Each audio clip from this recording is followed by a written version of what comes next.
You're watching another Nerd Stalker event update.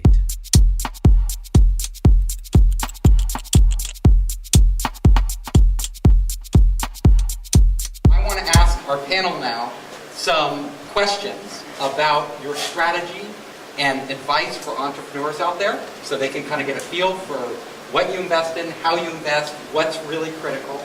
So the first question I have is, I get a lot of entrepreneurs who have a brilliant idea or an idea that they believe is brilliant, and then should they sit down, build out the product first, or should they go out and not build the product and actually talk to customers, test the market? What's your advice?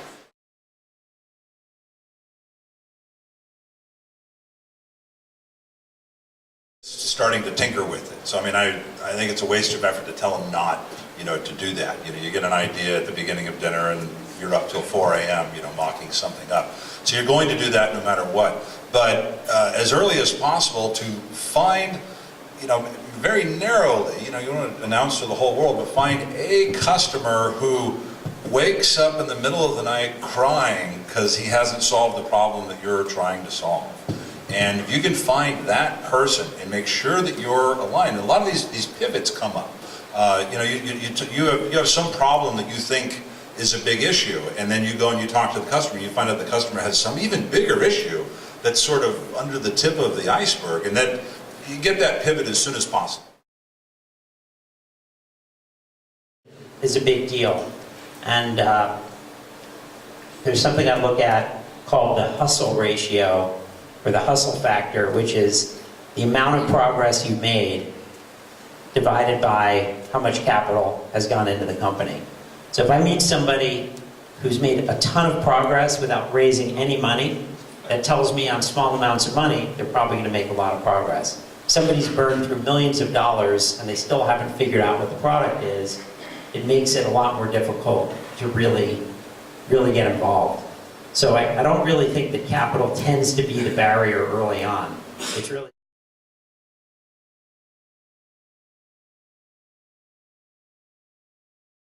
Guys here, you need at least $100,000 in advertising typically, minimum for any product.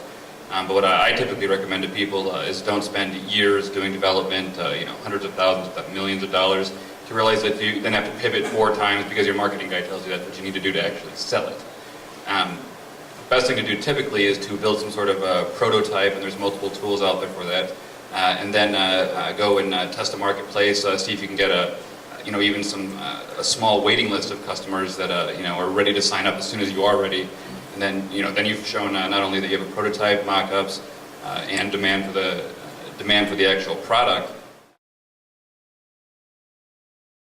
I think what you don't have to do, one needs to think about that. Because having the exact definition of what your business model is up front, that's going to bob and weave. And if you go to funding sources who can provide value, they'll help you figure it out over time. But if you can drive your product or service to a point where customers can engage and give you feedback, that will take you a long way.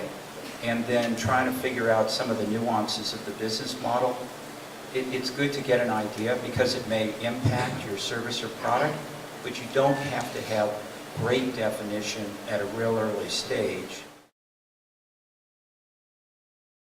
I think you're going to get somewhere with $100,000. You probably need $500,000. That's a great I answer. think people always, there's a balance between having enough to sell to get people's interest and overselling what you can't deliver on, and it seems like that's a huge mistake that most startups make.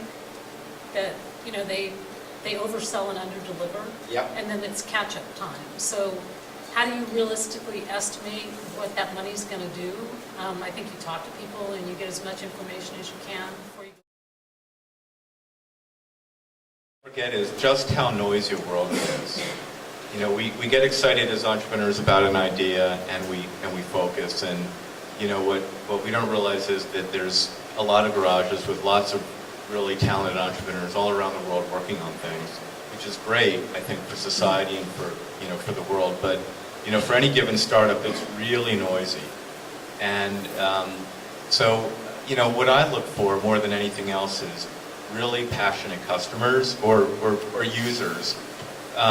Even if the product is just a prototype and imperfect, or, you know, just really, really rough, is there some group or some individual or some customer that's just really passionate and excited about it? And then, you know, that's the most important thing for me.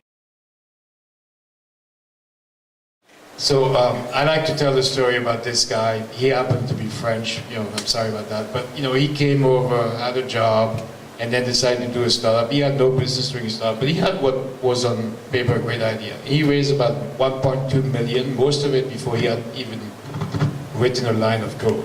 He was actually not a coder, he had hired someone. And how did he do it? He hustled. He managed over 5 or 6 months to set up 140 meetings with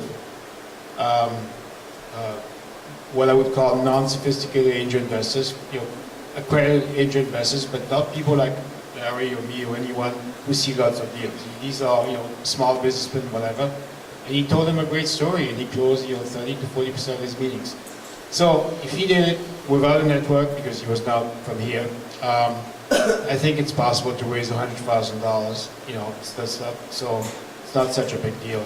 If you hustle, it's, you know, it's something that can be very doable.